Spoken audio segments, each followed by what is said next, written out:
Bonjour chers amis, parlons des problèmes de Mazda 323.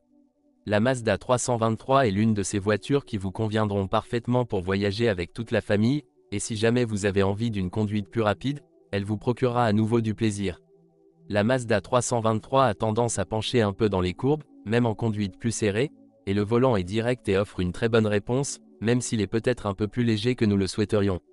C'est là que le prix du confort se paye, car ces Mazda sont un peu plus difficiles à accrocher. Il y a suffisamment de place pour 5 adultes sur les sièges avant et arrière, le coffre est volumineux et la banquette arrière se replie en cas de besoin. Les Mazda sont très bien équipés dans les versions de base, il ne vous sera donc pas difficile de trouver un exemplaire qui corresponde à vos goûts.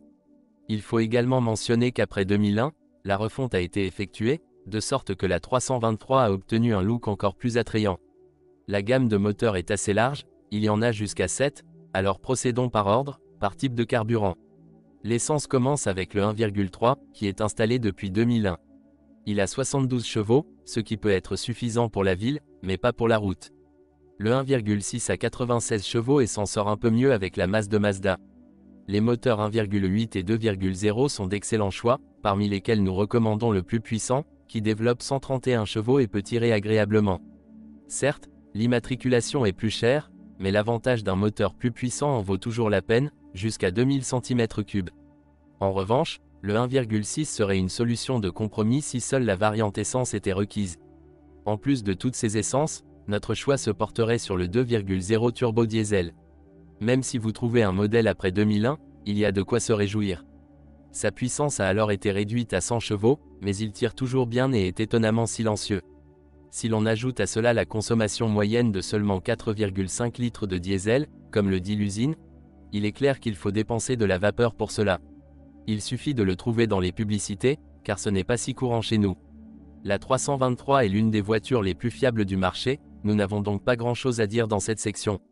Il y a eu un problème avec l'isolation autour du réservoir, mais cela aurait dû être résolu pendant la période de garantie, alors vérifiez auprès du propriétaire précédent. C'est tout. Jetez un œil au carnet d'entretien, vérifiez l'électronique et conduisez une petite voiture. Si tout fonctionne bien, c'est probablement le cas, nous approuvons donc l'achat. En ce qui concerne les diesels, gardez à l'esprit que la qualité de ce carburant est discutable dans notre pays, donc les réparations sur les pièces sensibles du moteur savent faire monter le portefeuille. Lors de l'achat d'un véhicule, vérifiez bien tout. L'électronique, la direction, l'embrayage, le moteur et la suspension.